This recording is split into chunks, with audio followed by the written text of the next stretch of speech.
Thaina mamangai matamda Tombirei kauba yamna lairakhraba lukhrabi amakhak masanupi aniga loinana leirammi. Adubu lukhrabi mama masa makhoi ahumsi asukki matik hotnaba kalli. Mathamoi asukki matik sawi nong hek anwadagi masanupi ani aduna yumgi sangoida phi kana sarammi. Aduga amuk phi singdu mamana kaithelda chatlaga yolammi. Aduga makhoi ahumgi nongmagi sangadaba seng saksing leirammi. Tombireina kaithel chatpa matamda urok thong amakhak phawraga chatlammi. Nongmagi ayukni hanagi matawgumna Tombirei nganna haugatli. Aduga masasingna sarakpa phising adu kaithelda yonba chatnabagidamak sem sarammi. Tombireina hairammi. Kaithelse kharangana chatke khanbani. Adubu matamse hektamak thengdokhine. Kaithel-dadi amuk toiba mina sikna sainaba ngamlamlaroi taurise. Asumna hairaga Tombirei parap kaithel tamna chatlammi. Mahakna urok thong langi haina taurakpa matamdadi nupa amagi khonjalna Tombirei-da kauraklammi. Ho ima pukphabi amukta ngaibi khoba. Tombirei makoktu phat launa leithoi adubu kanamatadi uramde. Haujiki khonjel dubu kadaidagi none onthokna naknadi takreda aduga kana amata leiramdriba sibu kari matawno ne haujiki dubu aigi wakhal narane ho ima aihak makha somda leire amukta yangthabira o Tombirei mamaidu makharomda yangtharakpa matamdadi masadi yaudaba mi makok amakhak leirammi nupasi ubada Tombirei asukki matik akiba phawrammi. Kari matawno aini ngasi uriba sibo aibu mangla taibangane. Nupaduna hairakhi pukphabi ima amukta pakhatpikhenu aigi ming tangten kawi imana thaujanbiduna matam kharadi ai imagi yumda leijage. Tombirei masagi akibadu tapna phajilli aduga tapna matin yotharaga hairaklammi. Mini laini haibasu khangdaba nangbu matau karamna nupi makta leiba yum aduda lehengadoribano. Tombirei gi wafam asida tangtenna wakhal yamna nungaitana hairaklammi. Ima aibu thajabiyu aihaksu taibang miyoibani aduk nongdam thibana pibam asida poklabani. Aigini haibada kanasu leitre malem asida aduna matam kharatangdi imagi nakta leibagi ayabado pibiyune. Tangtengi mataw asida Tombireisu nungaitaba phawrammi aduna hairakhi. Sese nupamasa nangna haibado ima yare. Ngasidagidine imagi yumda ima isa ikoi punna nungaina leirurasi. Asumna hairaga tangtenbu leimaidagi tapna laukhat pirammi aduga kana uhandana mayumda tuuna halaklammi. Masa anina mama halakpa ubaduda hairammi. Ima kaithel chatkani haidana chatkhraga asuk thuna halaklawadi kari tawrabage.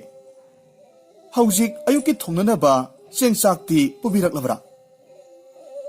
Ibema aihakti kaithelga yorudre ngasidi tu yengu imana purakliba miyoise.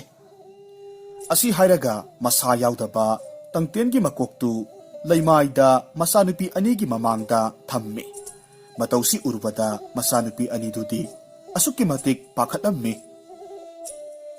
Karino imana tawriba sibo imabu ngaurabro mataw kamdawna mi makok asibu yum asida puraklibano. Yengoi kigano nakhoi animak munataw mangda leiriba makok ase asiba haksang natte ngasidagidi nabung asiga aikoi punna leiragadawrabani. Asumna wa kaya ama haiduna masanupi anidogi akiba phatharammi. Phare ima nupase yumsida leihalasi ado ima ngasigi thong thaknanaba sengchakpu amata leitri karam toksike. Maduda tangtena khommi. Ima haujikki chananaba seng maru amata phawba leibidrabara. Ibungo nahan makhaidi nachan ani asina sarakpa phisingdo imana kaithelda yonbani madudagi phanglakpa sel khara aduna sengchak leibani. Adubu ngasidi nang thengnabadagi kaithel yorudre adumak yumda halakledana Tombiregi wa asi taraga tangten wakhal yamna nungaitana amuk hairakhi o aina maram oiraga ngasidi ima hoi isel hoi awaphamda tahallaba oireko phare ima nasa wafam ama khaktang haijage nasa na hariba wase ima na pangthok piba taragadi yam khraba sel mayam ama phangadori bani ha kari haiba kari karama thabakno ibungo ima numitchigi athengba numitangda imaga aiga thengnarakhiba urok thongadugi manakta kana amata uhandana ima itomta chatpigadabani mafamdu yoraba matungda imana khubak ahumlak khubiyu aduga ngamjabi thaduna tangtengi manai haidana ahumlak kaubigadabani imana hek kauba loibaga mafamduda yamna sauba mi amakhak tholakani mahakna imada kari pami haina hanglakpa matamda imana asumna haibigadabani ai hakti nangi mapu ibungo tangtena tharakpani nangi nafamda yam khraba selyam amakhak lei hai madu lauruso haiduna lakpani haibiyu mama tombiraidu tangtengi wa aduda yamna ngaklamni mahakna hairami hariba adubu asengbarane phare maduna asengba oirabadi ai horen numidangse kana udraba kanda mafam aduda chatlurage masidagi tombirei numit taba ngairaga leirami ahing thengjilaklaba kanda mama tombiraidu kana uhondana urok thongdu tamna chatkhre mafamdu yorobada tangtenla hairakpagum khubak ahumna khuraga hairami ho tangtengi manai aina kauribasi tarabadi aigi mangsida thorau asumna tombireina wa hek haiba loibagadi mahaki mamangmaktada yamna saukraba yengbada akiba phauba hingsaba amakhak thoraklammi hingsabana hairakhi nupi nangna aibu kawadi kari haininge ai hakse nangi mapu ibungo tangtena tharakpani nangi nafamda sel mayam amakhak lei hai madu lauruso haiduna aibu tharaklibani hingsabana khummi o ai hakti khangja haudre ima mafam asida ngaihaktang leibiramu ai selsingdo amukta lawjaruge asumna hairamlaga hingsabadu mangkhre ngaihak leiraba matungda sel yawba achauba khaw amakhak puraklammi hingsabana hairammi ima masigi khawsi pubiro khawsida yawriba singse sel ngaktani asumna hairaga khawdu tombiregi mamangda thammi selyek mayamdu urubada tombirei masadu ithak thakatlammi haraubasu asukki matik haraurammi asuk yamba selyek singshidi imana pokngaidagi amukta uraktri aigi yumda leiriba masa yaudaba nupa masado asamba miyoi amadi oiroi asumna khanduna asauba selyek yauba khawdu puraga mayumda halaklammi numit asidagidi matam kharadi makhoi mama masa singdu yamna nungaiba pulsi amada hingba hauraklammi chaning basai anau ba phirol kayamarum lei makhoina hana saramba phi singdusu sakhidre asumna yam khraba sel singdu tungi karimata hek khanthadaba makhai loinamak sijina thuklammi masidagidi tombiregi imungdu hanagi matawgum amuk lairaba nangba haibadu oirammi pibam asida tombirei mama masadu maithong langsilammi masida tangtena hairammi ima isan singamadi imasi thawai yamna nungaitana ui kari tawba yorabage nasada haibiyu ibungo yengoi nangna ngahan pibiba yam khraba seleksingdo loinamak losinkhre imungse hanagumna amuk lairaba haibado oirakledo tangtena khummi haha madugi oireko ima amadi isan singna thawai waribase madugi damak oiragadi karisu wabiruganu ima nasanupa upai tawjage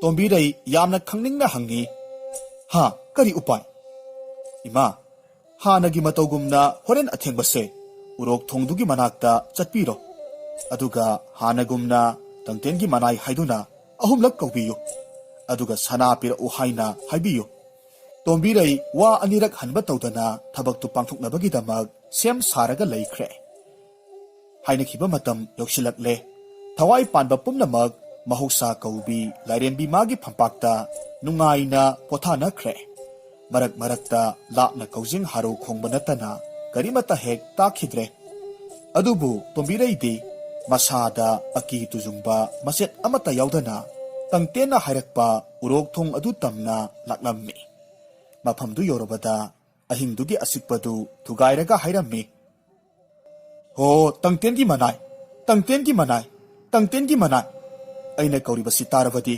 aigi mangsida thorau mahakna asumna kauba sida mahaki mamangda maikhu-gumba posak amakhak kadomdagino ikhang kanghudana thoraklammi ngaihak koipai pairamlaba matung yamna saukhraba hingsaba amakhak onthoraklammi hingsabana hairakhi hayu nupi aibu kauriba karigino kari hainingi aingonda tombireina khummi nangi mapu tangtena nangondagi sana khara lawrusu haiduna aihakpu tharaklibani o aidi khangja hautre ima aibu ngakpiyo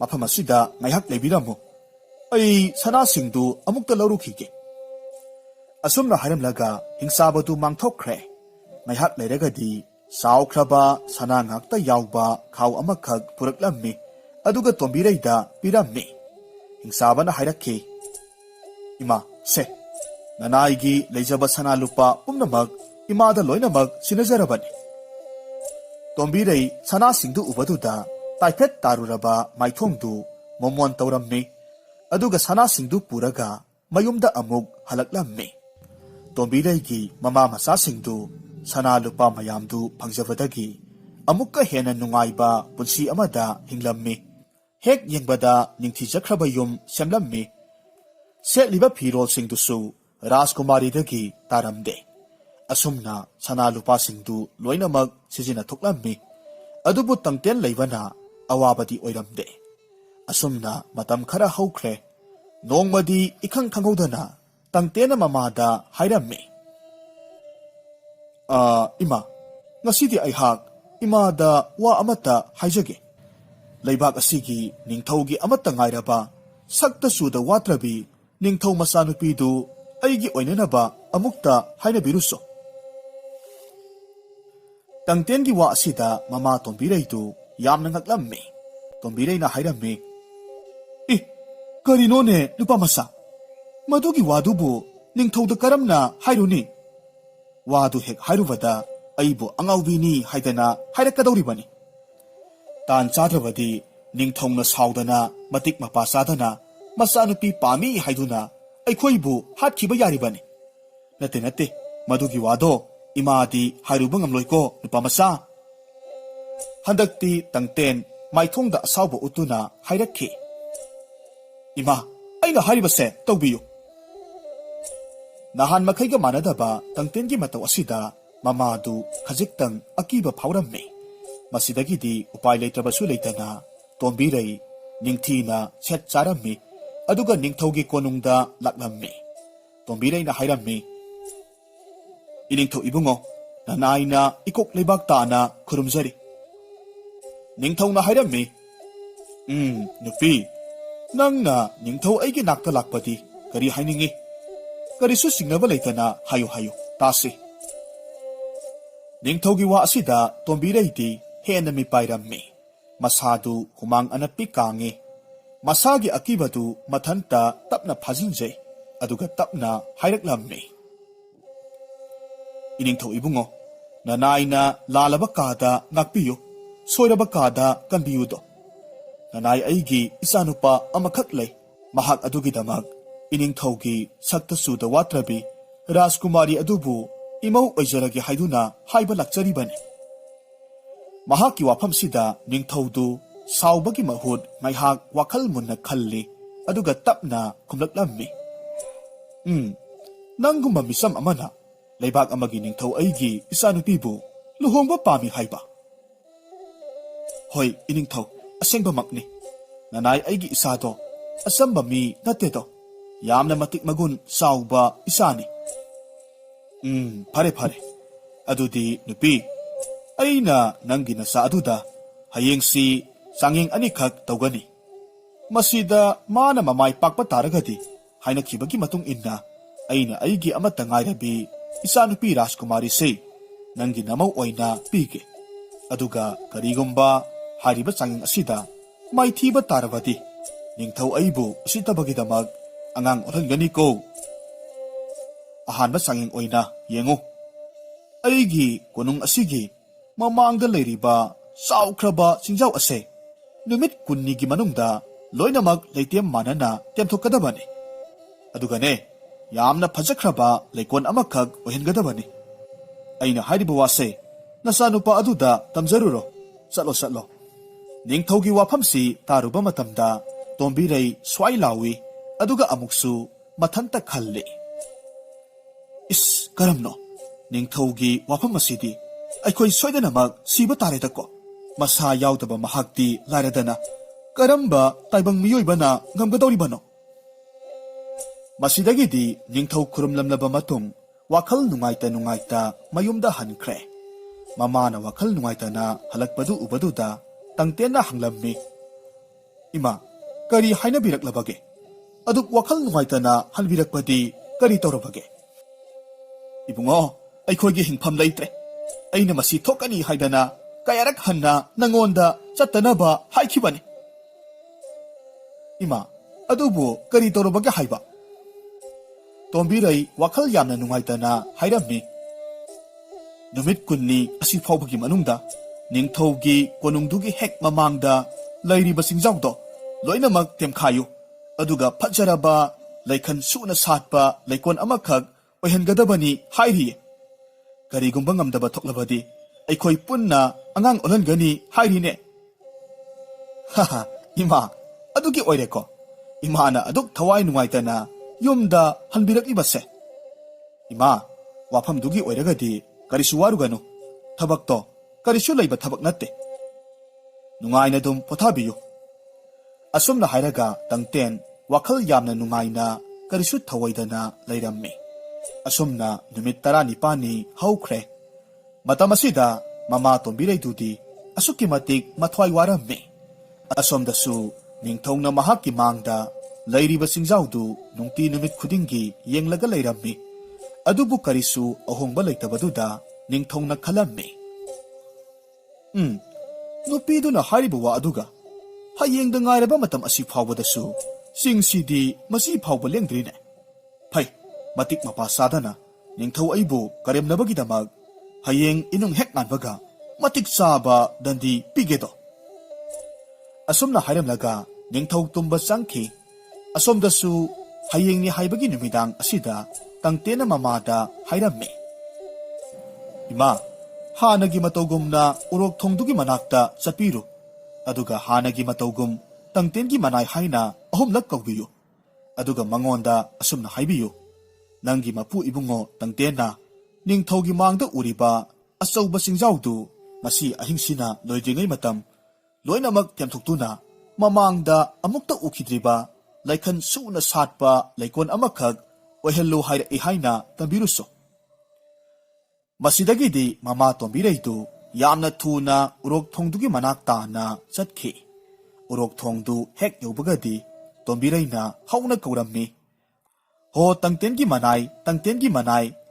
manai asumna ahumlak kaurammi mahakna kauba hek loibagadi mahaki mamangda masana singmuk sauba hingsaba amakhak thoraklammi aduga hairakhi aibu kauriba karigino kari hainingi he nupi tombireina khummi nangi mapu ibungo tangtena ahing asina loidringai leibaksigi ningthaugi konungi hek mamangda leiriba chawkhraba singjawdu temba loisilaga mamangda amukta ukhidriba laikhan suna hauba laikon amakhak semlamo haina hairakli masi hairunabagidamag aihak nangi nakta laklibani hingsabana hairamni o madugi oiragadi phare nupi madugidamag karisu waruganu haina aigi mapu ibungoda tambiru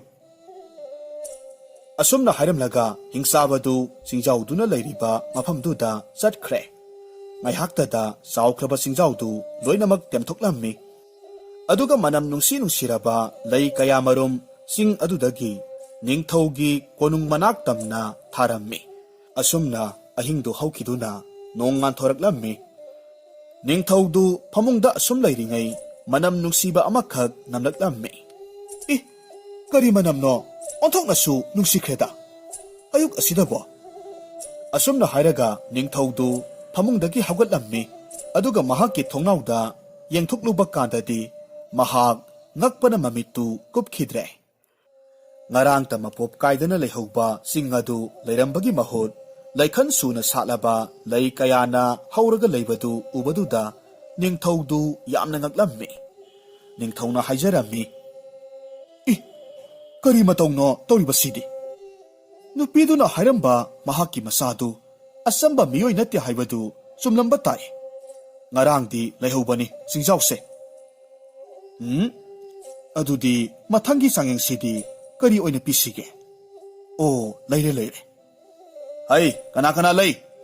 ꯅꯈꯣꯏ ꯑꯃ ꯆꯠꯂꯨ, ꯑꯗꯨꯒ ꯅꯍꯥꯟ ꯅꯣꯡꯃ ꯂꯥꯛꯂꯝꯕ ꯅꯨꯄꯤꯗꯣ ꯀꯣꯅꯨꯡꯁꯤꯗ ꯄꯨꯔꯛꯀꯗꯕꯅꯤ꯫ ꯅꯤꯡꯊꯧꯒꯤ ꯌꯥꯊꯪꯅ ꯇꯣꯝꯕꯤꯔꯩ ꯀꯣꯅꯨꯡꯗ ꯂꯥꯛꯂꯝꯃꯤ꯫ ꯃꯍꯥꯛ ꯎꯕꯗ ꯅꯤꯡꯊꯧꯅ ꯍꯥꯏꯔꯝꯃꯤ, ꯍꯥꯏ ꯅꯨꯄꯤ, ꯑꯩꯅ ꯑꯍꯥꯟꯕ ꯁꯤꯟꯅꯕ ꯊꯕꯛꯇꯨ ꯅꯪꯒꯤ ꯅꯆꯥꯅ ꯅꯤꯡꯊꯤꯅ ꯄꯥꯡꯊꯣꯛꯂꯦ꯫ ꯑꯩꯁꯨ ꯌꯥꯝꯅ ꯅꯨꯡꯉꯥꯏꯔꯦ꯫ ꯑꯗꯨꯕꯨꯅꯦ ꯅꯨꯄꯤ, ꯃꯨꯟꯅ ꯇꯥꯔꯣ꯫ ꯑꯅꯤꯁꯨꯕ ꯆꯥꯡꯌꯦꯡ ꯑꯁꯤꯗꯤ ꯅꯪꯒꯤ ꯅꯆꯥꯅ ꯁꯦꯝꯂꯤꯕ ꯆꯥꯎꯔꯕ ꯂꯩꯀꯣꯜꯁꯦ ꯑꯩ ꯌꯦꯡꯕ ꯆꯠꯅꯤꯡꯉꯤ꯫ ꯑꯗꯨꯕꯨ ꯂꯩꯀꯣꯜꯁꯦ ꯌꯥꯝꯅ ꯆꯥꯎꯕꯅꯤꯅ ꯄꯣꯊꯥꯐꯝ ꯑꯣꯏꯅ ꯂꯩꯀꯣꯜꯁꯤꯒꯤ ꯑꯔꯣꯏꯕ ꯐꯥꯎꯕ ꯅꯤꯡꯊꯤꯔꯕ ꯑꯆꯧꯕ ꯄꯣꯊꯥꯁꯪ ꯀꯌꯥꯃꯔꯨꯝ ꯅꯨꯃꯤꯠ 5ꯅꯤꯒꯤ ꯃꯅꯨꯡꯗ ꯁꯥꯕ ꯂꯣꯏꯒꯗꯕꯅꯤ꯫ ꯑꯗꯨꯒ ꯌꯦꯡꯉꯣꯏ, ꯀꯔꯤꯒꯨꯝꯕ ꯑꯩꯅ ꯍꯥꯏꯔꯤꯕ ꯊꯕꯛꯁꯤꯡꯁꯦ ꯉꯝꯗꯕ ꯊꯣꯛꯂꯕꯗꯤ ꯑꯩꯕꯨ ꯐꯠꯇꯦ ꯍꯥꯏꯅꯨꯀꯣ꯫ ꯌꯥꯔꯦ, ꯅꯪꯁꯨ ꯅꯌꯨꯝꯗ ꯍꯟꯖꯈꯤꯕ ꯌꯥꯔꯅꯤ꯫ ꯇꯣꯝꯕꯤꯔꯩ ꯃꯌꯨꯝꯗ ꯍꯜꯂꯛꯂꯕꯗ ꯋꯥꯔꯣꯟ ꯄꯨꯝꯅꯃꯛ ꯇꯪꯇꯦꯟꯗ ꯍꯥꯏꯔꯝꯃꯤ꯫ ꯋꯥꯐꯝꯁꯤꯡꯁꯤ ꯇꯥꯔꯕ ꯃꯇꯨꯡ ꯇꯪꯇꯦꯟꯅ ꯃꯃꯥꯗ ꯑꯃꯨꯛ ꯍꯥꯏꯔꯝꯃꯤ, ꯏꯃꯥ, ꯍꯟꯗꯛꯇꯤ ꯅꯨꯃꯤꯠ 5ꯅꯤꯒꯤ ꯃꯇꯝ ꯉꯥꯏꯔꯒꯨꯝꯁꯤ꯫ ꯃꯇꯝ ꯃꯥꯡꯅꯕꯅꯤ꯫ ꯑꯗꯨꯅ ꯍꯣꯔꯦꯟꯃꯛ ꯍꯥꯟꯅꯒꯨꯝꯅ ꯎꯔꯣꯛ ꯊꯣꯡ ꯑꯗꯨꯗ ꯆꯠꯄꯤꯕ ꯇꯥꯔꯦ꯫ ꯅꯤꯡꯊꯧꯅ ꯄꯥꯝꯃꯤ ꯍꯥꯏꯔꯛꯄ ꯋꯥꯔꯣꯜ ꯈꯨꯗꯤꯡꯃꯛ ꯑꯩꯒꯤ ꯏꯅꯥꯏꯗꯨꯗ ꯍꯥꯏꯔꯝꯃꯨ꯫ ꯃꯃꯥꯗꯨ ꯇꯪꯇꯦꯟꯅ ꯍꯥꯏꯕꯒꯤ ꯃꯇꯨꯡ ꯏꯟꯅ ꯑꯍꯤꯡ ꯊꯦꯡꯖꯤꯜꯂꯛꯂꯕ ꯀꯥꯟꯗ ꯎꯔꯣꯛ ꯊꯣꯡꯗꯨꯒꯤ ꯃꯅꯥꯛꯇ ꯂꯥꯛꯂꯝꯃꯤ꯫ ꯑꯗꯨꯒ ꯍꯥꯟꯅꯒꯨꯝꯅ ꯍꯤꯡꯆꯥꯕꯗꯨ ꯀꯧꯊꯣꯛꯂꯝꯃꯤ꯫ ꯑꯗꯨꯒ ꯅꯤꯡꯊꯧꯅ ꯄꯥꯝꯂꯤꯕ ꯈꯨꯗꯤꯡꯃꯛ ꯍꯥꯏꯔꯝꯃꯤ꯫ ꯋꯥꯔꯣꯜ ꯈꯨꯗꯤꯡꯃꯛ ꯈꯪꯂꯕꯗ ꯍꯤꯡꯆꯥꯕꯗꯨ ꯌꯥꯝꯅ ꯊꯨꯅ ꯅꯤꯡꯊꯧꯅ ꯄꯥꯝꯂꯤꯕ ꯄꯣꯊꯥꯁꯪ ꯑꯗꯨꯒꯤꯗꯃꯛ ꯅꯣꯡ ꯉꯥꯟꯗ꯭ꯔꯤꯉꯩ ꯃꯇꯝꯗ ꯂꯩꯀꯣꯜ ꯑꯗꯨꯗ ꯆꯠꯈ꯭ꯔꯦ꯫ ꯑꯗꯨꯒ ꯃꯐꯝ ꯆꯥꯅ ꯁꯦꯝꯕ ꯂꯣꯏꯁꯤꯜꯂꯝꯃꯤ꯫ ꯑꯁꯨꯝꯅ ꯑꯍꯤꯡꯗꯨ ꯍꯧꯈ꯭ꯔꯦ꯫ ꯅꯤꯡꯊꯧꯗꯨ ꯐꯃꯨꯡꯗꯒꯤ ꯍꯧꯒꯠꯂꯛꯇꯨꯅ ꯃꯍꯥꯛꯀꯤ ꯊꯣꯡꯅꯥꯎꯗ ꯌꯦꯡꯂꯛꯄ ꯃꯇꯝꯗꯗꯤ ꯃꯍꯥꯛꯅ ꯍꯥꯏꯈꯤꯕ ꯄꯣꯊꯥꯁꯪ ꯑꯗꯨꯃꯛ ꯃꯐꯝ ꯆꯥꯅ ꯂꯩꯔꯝꯕꯗꯨꯗ ꯅꯤꯡꯊꯧꯗꯨ ꯉꯛꯄꯅ ꯂꯣꯏꯈ꯭ꯔꯦ꯫ ꯅꯤꯡꯊꯧꯅ ꯈꯜꯂꯤ, ꯀꯔꯤ ꯃꯇꯧꯅꯣ ꯇꯧꯔꯤꯕꯁꯤꯗꯤ? ꯉꯔꯥꯡꯗ ꯍꯥꯏꯈꯤꯕꯗ ꯉꯥꯏꯔꯤ, ꯑꯗꯨꯒ ꯃꯇꯧ ꯀꯔꯝꯅ ꯑꯁꯨꯛ ꯊꯨꯅ ꯀꯔꯝꯕ ꯃꯇꯝꯗ ꯇꯧꯔꯝꯂꯤꯕ? ꯐꯔꯦ, ꯅꯨꯄꯤꯗꯨꯒꯤ ꯃꯆꯥꯅꯨꯄꯥꯗꯨ ꯑꯆꯝꯕ ꯃꯤꯗꯤ ꯑꯣꯏꯔꯝꯂꯣꯏ꯫ ꯃꯍꯥꯛꯁꯤ ꯑꯩꯒꯤ ꯏꯆꯥꯅꯨꯄꯤꯒꯤꯗꯃꯛ ꯃꯇꯤꯛ ꯆꯥꯕ ꯅꯨꯄꯥ ꯍꯥꯏꯕꯗꯣ ꯑꯣꯏꯔꯅꯤ꯫ ꯑꯁꯨꯝꯅ ꯈꯟꯗꯨꯅ ꯃꯅꯥꯏꯁꯤꯡꯗ ꯍꯥꯏꯔꯝꯃꯤ, ꯍꯩ, ꯅꯈꯣꯏ ꯀꯅꯥ ꯂꯩ? ꯌꯦꯡꯉꯣꯏ, ꯉꯔꯥꯡ ꯂꯥꯛꯂꯝꯕ ꯅꯨꯄꯤꯗꯣ ꯃꯍꯥꯛꯀꯤ ꯃꯆꯥꯅꯨꯄꯥꯗꯨꯒ ꯂꯣꯏꯅꯅ ꯀꯣꯅꯨꯡꯁꯤꯗ ꯌꯥꯝꯅ ꯊꯨꯅ ꯂꯥꯛꯀꯗꯕꯅꯤ ꯍꯥꯏꯔꯨ꯫ ꯅꯤꯡꯊꯧꯒꯤ ꯌꯥꯊꯪ ꯄꯨꯔꯗꯨꯅ ꯃꯅꯥꯏ ꯑꯃꯈꯛ ꯇꯣꯝꯕꯤꯔꯩꯒꯤ ꯃꯌꯨꯝꯗ ꯂꯥꯛꯂꯝꯃꯤ꯫ ꯃꯅꯥꯏꯅ ꯍꯥꯏꯔꯝꯃꯤ, ꯌꯨꯝꯁꯤꯕꯨ ꯀꯅꯥ ꯂꯩꯕꯒꯦ? ꯅꯤꯡꯊꯧꯒꯤ ꯃꯅꯥꯏꯒꯤ ꯈꯣꯟꯖꯦꯜ ꯇꯥꯔꯨꯕꯗ ꯇꯣꯝꯕꯤꯔꯩ ꯃꯄꯥꯜꯗ ꯊꯣꯔꯛꯂꯝꯃꯤ꯫ ꯀꯔꯤ ꯍꯥꯏꯕꯤꯒꯗꯕꯅꯣ ꯑꯉꯝꯕ? ꯏꯅꯤꯡꯊꯧꯒꯤ ꯁꯅꯥꯌꯥꯊꯪꯅꯤ꯫ ꯍꯧꯖꯤꯛꯃꯛ ꯑꯗꯣꯝꯒꯤ ꯏꯆꯥꯅꯨꯄꯥꯗꯨꯒ ꯂꯣꯏꯅꯅ ꯅꯍꯥꯛꯀ ꯅꯤꯡꯊꯧꯒꯤ ꯀꯣꯅꯨꯡꯗ ꯂꯥꯛꯎ ꯍꯥꯏꯗꯨꯅ ꯄꯥꯎ ꯄꯨꯔꯛꯂꯤꯕꯅꯤ꯫ ꯑꯁꯨꯝꯅ ꯍꯥꯏꯔꯝꯂꯒ ꯅꯤꯡꯊꯧ ꯃꯅꯥꯏꯗꯨ ꯍꯟꯈ꯭ꯔꯦ꯫ ꯇꯣꯝꯕꯤꯔꯩꯗꯤ ꯃꯁꯥꯗꯨ ꯏꯊꯛ ꯊꯛꯀꯠꯂꯤ, ꯈꯜꯂꯤ, ꯀꯔꯝꯅ ꯇꯧꯒꯗꯧꯔꯤꯕꯁꯤꯕꯣ? ꯍꯣꯔꯦꯟ ꯅꯤꯡꯊꯧꯅ ꯅꯪꯒꯤ ꯅꯆꯥꯗꯨ ꯌꯦꯡꯒꯦ ꯍꯥꯏꯔꯛꯂꯕꯗꯤ ꯑꯩꯗꯤ ꯀꯔꯝ ꯇꯧꯅꯤ? ꯑꯗꯨꯕꯨ ꯅꯤꯡꯊꯧꯒꯤ ꯁꯅꯥꯌꯥꯊꯪꯅꯤꯅ ꯆꯠꯇꯨꯅ ꯂꯥꯏꯕꯛꯁꯦ ꯌꯦꯡꯂꯨꯔꯒꯦ꯫ ꯁꯤꯔꯒ ꯁꯤ, ꯆꯪꯂꯒ ꯆꯪ꯫ Asomna khalaga tangtenbu phi amana nahong saraga posilli aduga ningthaugi konung ta na changlaklammi. Mahakpu ubada ningthau amadi masanupi anina harau harau koksinbirammi. Ningthau na hai changla u ibema nangi nasagi tauba ngamba matik magun ai pumnamak khangle. Haina khibagi matung inna haujikti aigi amata yaujabi isanupi sei nangi nasanupaduda luhongbirage khaledo. Kadai nangi nasanupadu kadai? Ningthaugi wa aduda tombirei masa ningjing mangjing toraga lei. Matausida ningthauna hairammi. Hai, kari taurake? Nangi nasanupadu kadai no? Handakti tombirei yararoi khanbadagi mananganda poraga purakliba tangtengi makok adu leimaida tapna thammi. Aduga hairammi. Iningthau ibungo mangda leiriba masa yaudaba kok ase aigi isanupani. Matausida ningthaudu swai lawi adubu Rajkumari dudi wa machet amatta haidana tangtengi makok aduda munna yengi. Tanja asida ningthauna saungna hairakki.